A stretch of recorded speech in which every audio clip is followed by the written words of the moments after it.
Untuk mengetahui update terkini dari Mabes Polri, kita langsung bergabung dengan rekan Renat Christian dan juru kamera Maximilanus.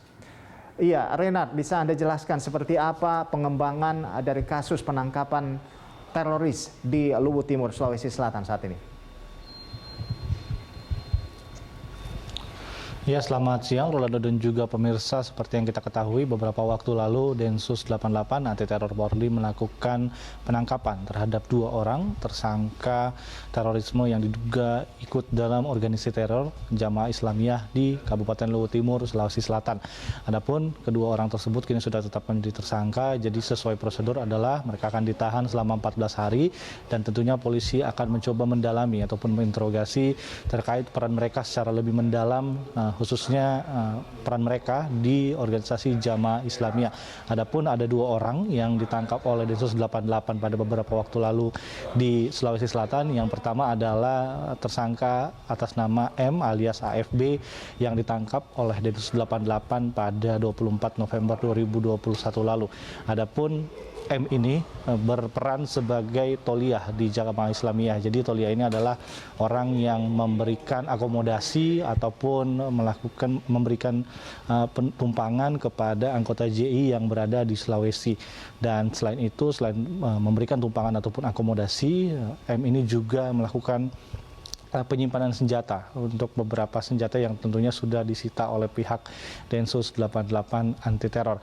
Dan untuk M ini memang jejak terornya ataupun jejak riwayatnya yang sudah cukup lama berkecimpung bersama dengan Jamaah Islamiyah, di mana pernah mengikuti kegiatan tadabbur alam di Teluk Bone bersama dengan organisasi Jamaah Islamiyah dan juga mendapatkan senjata jenis FNC dan M16, maksud saya M16, di mana kedua senjata ini diberikan kepada Heri, salah satu anggota Jamaah Islamiyah juga yang sudah ditangkap oleh Densus 88 di Makassar beberapa waktu lalu. Jadi M ini memberikan senjata tersebut kepada Heri, dan M ini juga punya peran juga mencari tempat latihan di Sulawesi Selatan. Selain M ini, ada lagi yang juga ditangkap oleh Densus 88, yaitu tersangka dengan inisial MM. Dan MM ini juga perannya juga cukup sama dengan M, yaitu sebagai toliah juga, sebagai orang yang memberikan akomodasi bagi anggota JI yang beroperasi di sekitaran wilayah Sulawesi. Adapun untuk MM ini juga memiliki jejak riwayat tergabung di Jamaah Islamiyah yang cukup panjang. Densus 88 mengatakan MM ini juga pernah melakukan survei atau mencari tempat latihan di Gunung Palah di kawasan Sulawesi untuk dijadikan tempat latihan. Dan MM ini juga pernah menerima senjata rakitan jenis Uzi dari Upik Lawanga yang juga memang tergabung dalam Jamaah Islamiyah. Dan kini kedua orang tersebut sudah ditetapkan tersangka. Polisi akan mencoba untuk melakukan interogasi dan juga mencari peran mendalam mereka di Jamaah Islamiyah. Adapun pihak Polda Sulawesi Selatan mengatakan bahwa kedua orang ini juga sudah merencanakan aksi perampokan untuk di sekitaran wilayah Sulawesi, namun aksinya itu gagal ataupun tidak terencana, tentunya karena adanya kekurangan logistik, dan tentunya sudah ditangkap oleh pihak Densus 88. Rolando. Ya, baik, Renat, ini biasanya kita ketahui pada saat Natal dan Tahun Baru ini marak terjadi kasus terorisme seperti itu.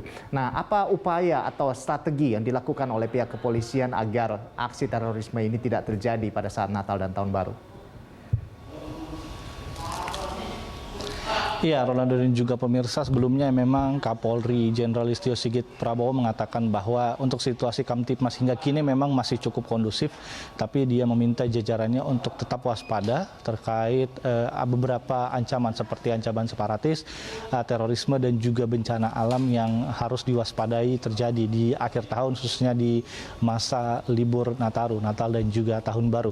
Dan untuk itu Kapolri mengingatkan untuk semua yang ada di jajarannya untuk mengingatkan memberikan untuk membuat skema pengamanan dan juga pengetatan di masa Nataru ini, dan juga tentunya memetakan titik-titik rawan yang memang berpotensi menimbulkan gangguan Kaptimas di beberapa titik. Dan untuk itu pihak kepolisian, Kapolri sendiri mengatakan bahwa semua jajaran polisi harus mulai waspada dan juga menyiapkan skema pengamanan untuk mengatasi setiap ancaman yang bisa datang di tahun baru. Tidak hanya ancaman Kaptimas saja, Kapolri mengatakan bahwa ada beberapa ancaman seperti bencana alam dan juga pengamanan lonjakan masyarakat di masa COVID-19, di masa Nataru ini yang kita tahu masih di masa pandemi. Jadi tugas-tugas ini harus diselesaikan dengan Polri, dan meminta agar Polri tetap waspada dan menyiapkan setiap pos pengamanan dan juga skema pengamanan agar kebijakan tersebut dapat terlaksana dengan baik. Rolando. Ya baik, terima kasih Renat atas laporan Anda. Tentunya kita berharap Natal dan Tahun Baru ini akan lebih kondusif. Ya, terima kasih. Selamat bertugas kembali, Renat. Demikian tadi laporan dari rekan Renat Christian dan juru kamera Maximilianus dari Mabes Polri Jakarta Selatan. Ya, pemirsa.